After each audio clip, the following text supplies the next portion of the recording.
Hola amigo, ha pasado una semana y estamos nuevamente juntos conversando en su programa. ¿Cómo se llama el programa, director? Doble estándar. Doble estándar. Conversando sobre temas relevantes a mi juicio, a lo mejor a su juicio no. Y hemos planteado ya hace una semana de que se hace casi imprescindible que cada persona que va a ser candidato a la presidencia de un país como Chile, sobre todo como Chile, que es un país tan presidencialista, debe contar con una evaluación psicológica hecha por profesionales calificados, para que nosotros, aparte de conocer al personaje a través de los medios de comunicación, de sus dichos y sus comentarios, tengamos una evaluación psicológica en la mano y decir, ¿sabes qué? Mira, el psicólogo tanto, ¿cierto?, dice que este candidato a la presidencia tiene estos rasgos de su personalidad, eventualmente estos trastornos y eventualmente estos riesgos, ¿cierto?, de ser presidente de la República. ¿Por qué? Porque eventualmente, frente a situaciones puntuales, va a causar dolor, miseria y muerte. O eventualmente es un personaje que está mintiendo con respecto a su impronta, dice que es demócrata, dice que respeta la individualidad de las personas, ¿cierto?, las libertades de las personas, va a respetar el modelo de desarrollo, ¿cierto?, y a lo mejor son puras mentiras y cuando llegue al gobierno lo va a capturar y lo va a pervertir. Esa palabra es bonita. Va a pervertir al Estado, como ocurre en Cuba, Venezuela, en Corea del Norte, en tantos países, a ver, en Argentina hoy día, ni hablar. Tengo un pariente allá que está hace un mes y tanto entubado, boca abajo, no tienen medicina, no se le puede ir a buscar, ¿cierto?, con algún medio de transporte. Nada, está a la suerte de Dios. Entonces hay grupos mafiosos, ¿cierto?, eventualmente grupos criminales, muchos de ellos vinculados al narcotráfico, que a través de la democracia llegan al poder, capturan el poder, lo pervierten, como dije, y causan lo que dije: miseria, dolor y muerte. Entonces, ¿es importante una evaluación psicológica? ¿Sí o no? Yo creo que sí, pero me gustaría que usted me diga si se hace pertinente o por ningún motivo, porque va a atentar contra la dignidad de los candidatos a la presidencia. Aquí pueden haber respuestas para todo. Pero en una de esas, este comentario que yo lo vengo haciendo hace muchos años atrás, se convierte en un requisito fundamental para que el día de mañana los personajes que van a detentar un cargo público de relevancia como ser presidente de la República, se evalúen psicológicamente. ¿Por qué no? ¿Por qué no? Si usted, por ejemplo, quiere optar a un trabajo en una empresa, le van a decir: pase por aquí, caballero. Un psicólogo laboral lo va a evaluar para ver si usted tiene los requisitos mínimos que anda buscando nuestra empresa. Para que no se mande... Es feo decir un cagazo, porque no, yo soy purista del idioma, pero no se mande una embarrada de envergadura y ponga en riesgo la estabilidad de la empresa. En fin. Entonces, en esa línea, ¿por qué no hacemos una campaña para que esto se transforme en una ley de la República y evitemos que personajes, como muchos personajes que se han introducido en la historia de la humanidad y que han generado catástrofes gigantescas, le pase a nuestro país? Y esto es transversal, ¿eh? En un programa pasado nosotros dijimos que dado, no el prontuario, pero sí la cantidad de, entre comillas, irregularidades del actual presidente Sebastián Piñera en lo económico, ¿cierto?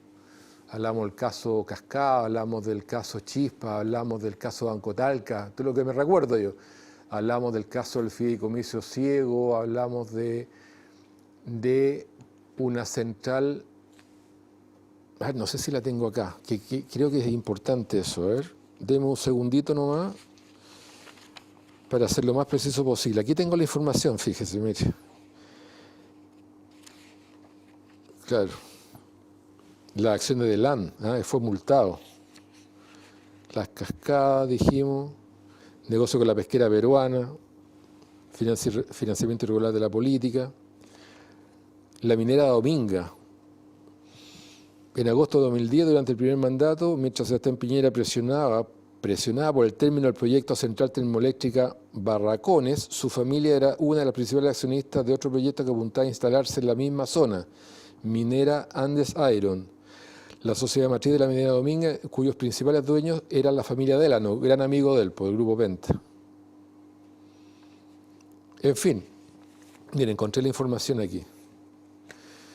Entonces, claro, a mí me gustaría haber tenido el perfil psicológico de Sebastián Piñera, como también me hubiese gustado haber tenido la evaluación psicológica de Alejandro Guillén en esa época. Que yo lo dije en algún minuto, Alejandro Guillén, yo tuve una relación con él muy cordial que me llamó la atención en términos humanos, la calidad de persona que es, porque realmente de repente se generó una distorsión en su interior, y andaba con los comunistas en la mano, patria o muerte, no sé cómo decía, vamos a meter la mano al bolsillo a los ricos, se generó una distorsión, bueno, y que todos dijimos, entre uno y otro votemos por Sebastián Piñera, que es diablo conocido, y no aventurarnos con una persona que va a generar un cambio radical en el modelo que a mi juicio, y no solamente a mi juicio, sino que a juicio incluso de economistas de izquierda, le ha generado tanto beneficio al país, porque le ha generado beneficio al país, hemos bajado en 30 años, 35 años, la pobreza de un 60% a un 7%, seguramente un 8, 9 ahora, por la pandemia y el estallido social.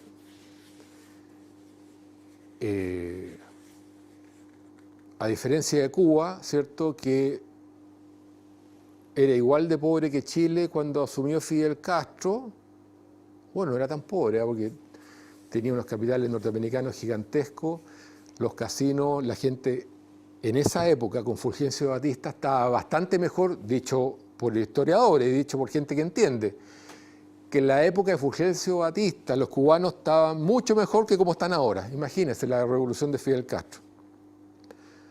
Pero hoy día, según el diario El Comercio de Perú, después de 60 años de revolución cubana, hay un 90% pobreza. 90% pobreza. Los que no son pobres son los que están ligados al régimen. Y el sueldo mínimo son $9. Hablamos de esos dos personajes. Después hablamos nosotros de Daniel Jadwe, que me hubiese gustado haber tenido una evaluación psicológica de él, porque a mi juicio, a lo mejor estoy súper equivocado, yo a Daniel lo conozco de chico, he conversado algunas veces con él, creo que tengo una relación cordial con él, pero me da la impresión que tiene un velo de adoctrinamiento que no le deja ver lo que es tan obvio. Él admira el modelo cubano, hablamos de 90% de pobreza. El modelo neoliberal, que tanto bien le ha hecho al país porque ha reducido efectivamente, no lo digo yo, lo dicen los economistas de izquierda, ha reducido la pobreza de un 60% a un 7%. Claro, una vez me dijo Daniel, pero anda a ver la pobreza que está debajo de los puentes. Sí, si uno quiere encontrar pobreza la va a encontrar, pero es un 7%, no es un 90%, ese es el problema. Que la pobreza en Cuba es más digna, la pobreza no es digna en ninguna parte.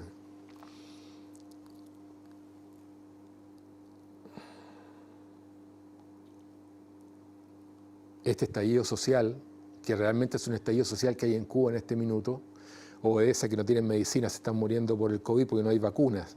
Porque según Díaz-Canel, el presidente no electo, sino que designado a dedo por el sátrapa de Fidel Castro, el bloqueo los tiene así, y eso es una falacia, porque no es bloqueo, es un embargo. Hay una diferencia fundamental entre bloqueo y embargo. Cuba no tiene un bloqueo, tiene un embargo.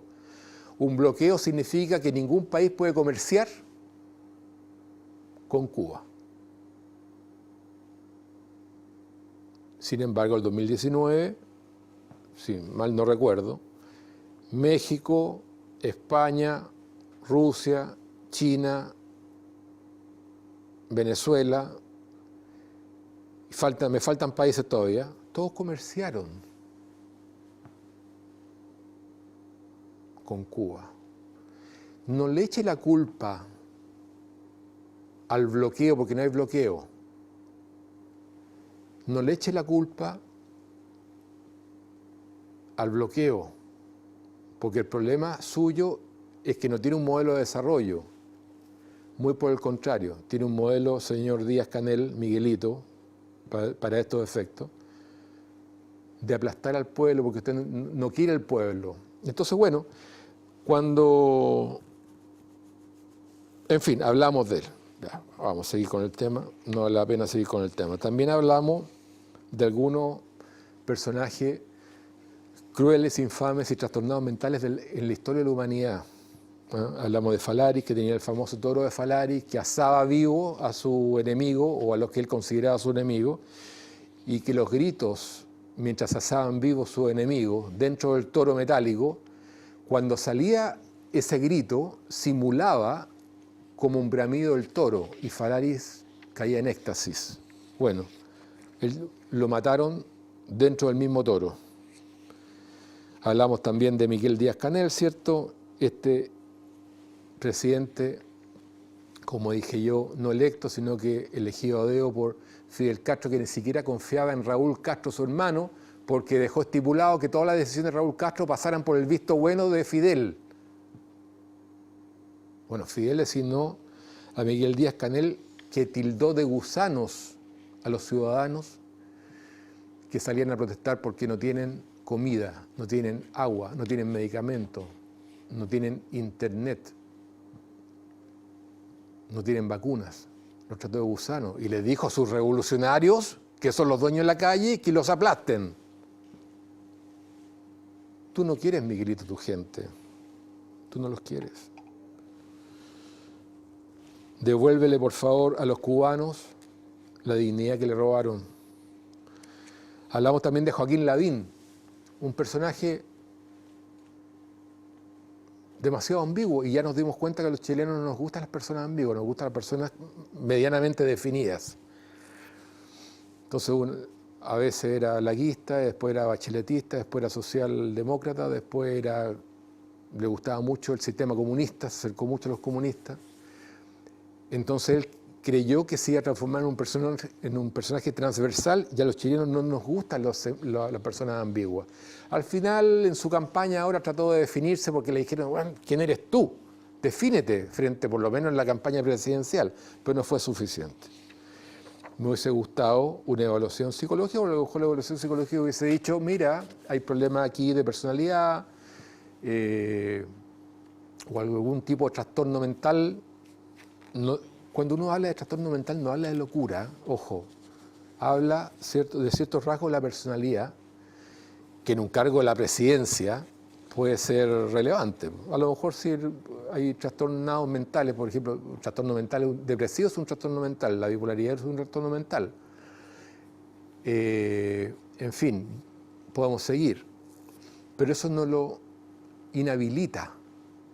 Pero cuando esa persona ocupa un cargo relevante como presidente de la República, sí lo inhabilita, o eventualmente lo podría inhabilitar frente a situaciones extremas o de estrés. Por eso hay que tener mucho cuidado. También hablamos de Calígula. No vivió más de 28 años. Nombró a su caballo cónsul. Como ya hablamos de él, voy a hacer una reseña rápida nomás. Después hablamos de José Antonio Caz. No estoy comparando, por favor, a los personajes de la historia, crueles, sanguinarios y nefastos, con los candidatos a la presidencia, pero creo que es importante tener un perfil psicológico de cada uno de estos señores, ¿cierto? Reivindica la figura de Pinochet. No es que sea bueno o malo, usted júguelo, me da lo mismo, pero yo digo, bueno, dijo que si Pinochet estuviera vivo votaría por él. Dejando de lado los derechos humanos, el gobierno de Pinochet fue un gran gobierno. Entonces la pregunta que uno se hace legítimamente, él visualiza tal vez, a lo mejor estoy especulando mal, pero a lo mejor uno dice, a lo mejor con todos los comentarios que hace José Antonio Kast, ¿cierto?, con respecto a la figura de Pinochet, ¿será que él no ve frente al escenario que es bastante complejo en nuestro país, y muchos de nosotros no sabemos qué tan complejo es la profundidad, la complejidad?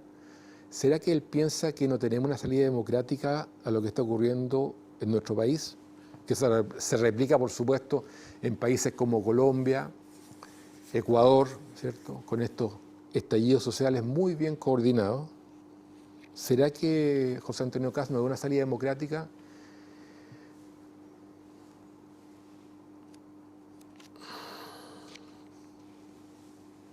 Hay un tema. Sabemos que la política y el narcotráfico hoy día, o parte de la política, no puedo decir que todo, ni mucho menos, sería una irresponsabilidad muy grande, que parte de la política está financiada por el narcotráfico. ¿Qué pasa con un país donde el narcotráfico ya está permeando en la política, que eventualmente, podría estar financiando campañas presidenciales? ¿Podemos descartarlo? ¿Sería responsable descartarlo? Yo creo que sería irresponsable. Bueno, hablamos de Nerón, de Atila, de Yang Guan. Tengo periodistas que me meten personajes que son realmente siniestros acá, pero me parece interesante. Genghis Khan, Ibrahim, famoso Ibrahim el Loco.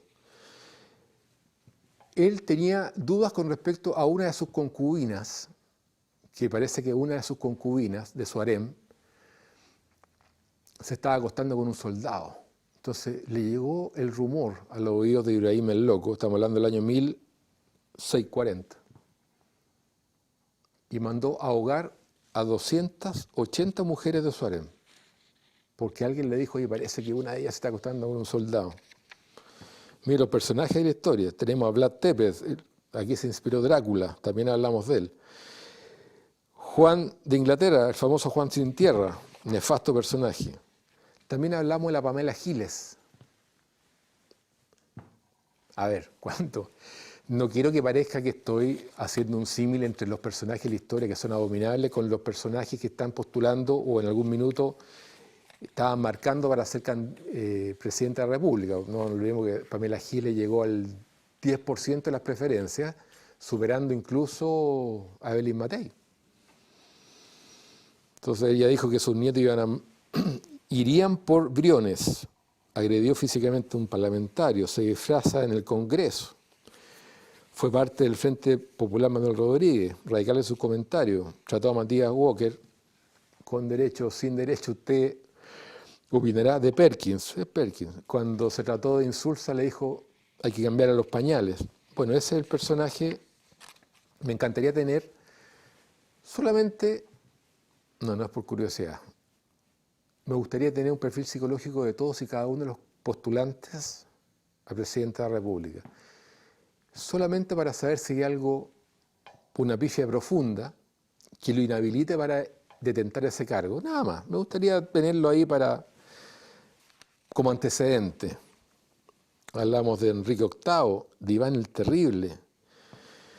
Hablamos de María Inglaterra. Bueno, Luis de Bavaria. Puros rayados que mataron mucha gente. Muchos de ellos porque tenían paranoia. Y llegamos a Stalin. Y ahí se acabó el programa pasado. Stalin. Mató a 30 millones de rusos, no de sus enemigos, de rusos, solamente por sus paranoias y tener el control del Estado, control total. Bueno, Daniel Jadwe, dentro de su programa no estoy comparándolo, pero me acordé ahora, dentro de su programa presidencial, él hablaba del control de medios. El medio de comunicación que no se ajuste a la verdad será clausurado, será cerrado, se le quitará la frecuencia o todos los derechos que tengan. ¿Qué verdad? La verdad de él. Subjetivo. La verdad. ¿Hay una verdad? Entonces, el control total de medios, por supuesto, de los medios de producción.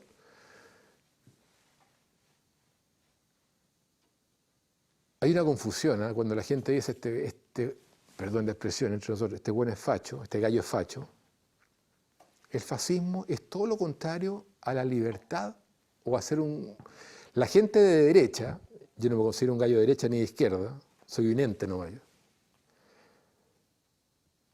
Entiendo que ama la libertad de poder emprender sus propios proyectos de vida, un Estado mínimo, ¿cierto? Controlador, pero mínimo, que no interfiere, un Estado subsidiario, qué sé yo. Pero el fascismo es otra cosa. El fascismo de Mussolini, por ejemplo, otro rayadito. Usted me diría, no es que sea rayado, sino que son personajes que vivieron una época bastante compleja y actuaron como actuaron porque eso tenían que hacer en ese minuto. Mentira. Pues no podés tú estar matando a tu población, como lo hizo Stalin, por ejemplo, porque le tocó vivir un periodo de su historia. Yo creo que siempre hay otra, o entre paréntesis, cada uno de los zares de Rusia mató a la mitad de su población. Bueno. ¿Qué estaba hablando? Se me olvidó antes. Bueno, no importa. Stalin, qué personaje, ¿eh? Cuando a Trotsky, que era el enemigo de Stalin, bueno, Stalin lo mandó a matar. Y le pegaron un martillazo en la cabeza, se lo dejaron a Trotsky. Cuando el periodista que estaba haciendo la biografía de Trotsky, el periodista después de escuchar tanta cosa, le preguntó, oiga, pero usted, ¿a cuántos millones de personas mató Trotsky, aparte de Stalin? A millones, dijo Trotsky, a millones. Pero ¿usted puede vivir con eso? Cuidado, y cuidado, mire la respuesta de Trotsky, que esta respuesta la dan para justificarse los sanguinarios de la historia. Los muertos, los millones de muertos, fueron los ladrillos necesarios para levantar la nación que hoy día conocemos como Rusia. Los ladrillos, mira cómo justifican los asesinatos masivos, los ladrillos necesarios para construir lo que hoy día se conoce como Rusia.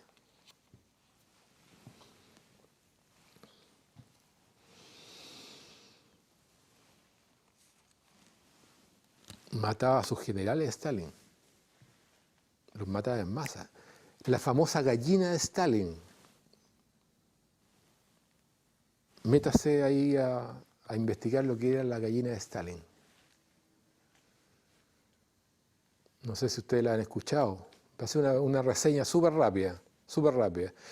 Dice la historia, ratificado por los historiadores, que Stalin en el Kremlin mandó a llamar a todos sus generales y los reunió en uno de los salones gigantescos del Kremlin. Me tocó conocerlos, unas cuestiones realmente apoteósicas, gigantescas, hechas en el tiempo de los zares, no en el tiempo de la era comunista. Unos salones maravillosos, impresionantes. Y llegaron todos los generales, todos muertos de miedo, le tenían un pavor a Stalin, porque de repente a Stalin se le metía en la cabeza que eran su enemigo y mandaba a matar a 10, 15 generales. Chao. Entonces estaban todos los generales y Stalin frente a ellos. Y les dijo, yo les voy a enseñar cómo se domina un pueblo. Todos dijeron, bueno, ¿cómo será cómo se domina el pueblo? Ya asentaban con la cabeza. Perfecto. Tráiganme una gallina. Y le traje una gallina y la empezó a desplumar viva, tirando las plumas. Y la gallina, gritando de dolor, no sé cómo se dice, no sé si gritan las gallinas, tampoco graznan, no sé cómo se dice, pero chillaba de dolor mientras sangraba. Y cuando la desplumó completamente, dijo, tráiganme maíz. Y llegó un personaje muerto mío y le trajo una bolsita de maíz. Agarró la gallina Stalin y la tiró al suelo, sangrando la gallina. Y empezó a correr Stalin por la habitación, mientras le tiraba maíz a la gallina y la gallina lo seguía por todos lados. Así se gobierna el pueblo, dijo. Aunque tú le pongas la bota encima, por un plato de comida te van a seguir. Vean, pues, o sea, de una crueldad. Bueno, pasamos a otro personaje, Adolf Hitler.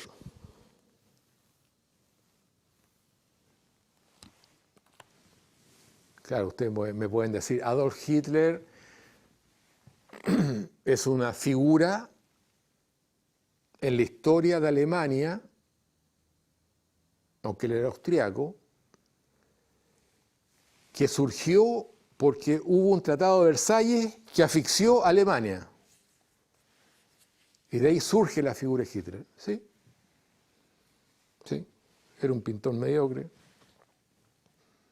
Nadie daba un peso por él, pero apeló al nacionalismo. Y llegó al poder. Y llegó al poder.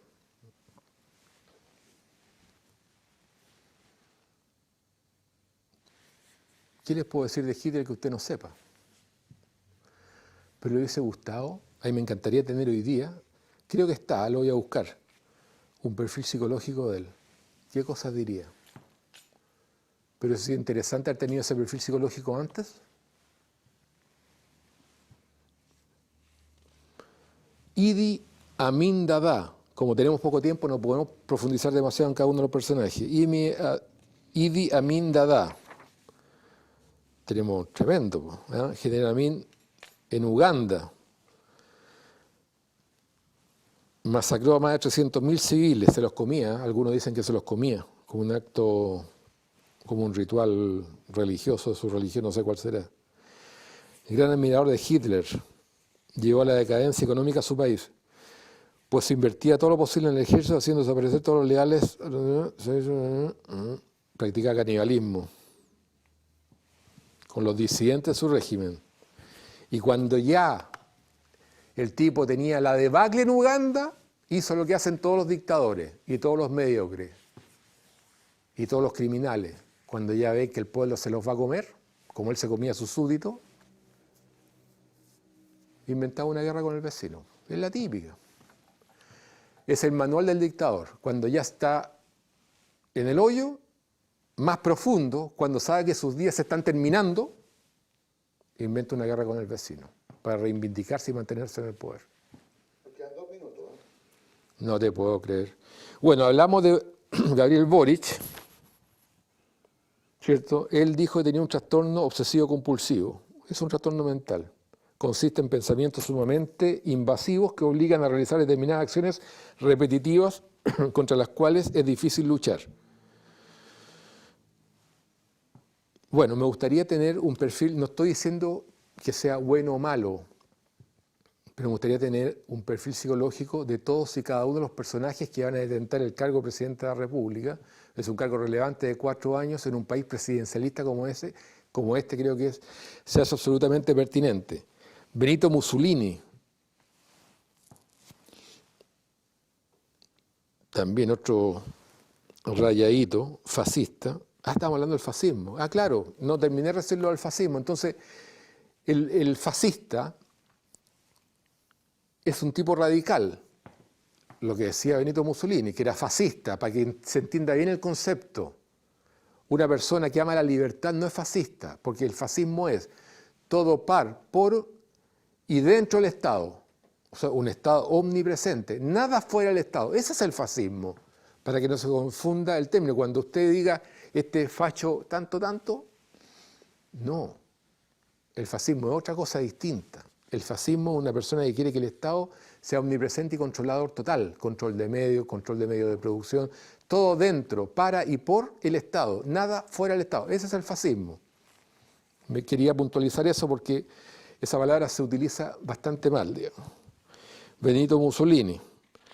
Está el otro Bokassa, africano. También le gustaba comer gente. Le gustaba comer gente, canibalista. Practicaba el canibalismo. Murió un ataque al corazón. Bueno, este otro, Mao Zedong, el Mao, famoso Mao el malo, mató a 70 millones de chinos. 70.000 chilenos, los mató de hambre. Su famosa revolución cultural, su salto adelante. ¿Se acabó el tiempo ya, Carlito? Sí, señor, estamos en el tiempo. Bueno, me faltó Franco, Pinochet tal vez. A Sebastián Sichel no lo conozco. Sé que hubo un cargo en el gobierno de Sebastián Piñera, pero no lo conozco. Me gustaría tener esa evaluación. Bueno, ¿qué vamos a hablar de Hugo Chávez, del perfil de Hugo Chávez, de Nicolás Maduro, de Trump, un largo etcétera. De Fidel Castro. Fidel Castro. Hay un perfil psicológico. Se acabó el tiempo, ¿cierto? Se acabó, ya. Desafortunadamente nos tenemos que ir, amigos y amigas. Gracias por su paciencia y nos vemos la próxima semana, si Dios quiere. Hasta luego. Gracias.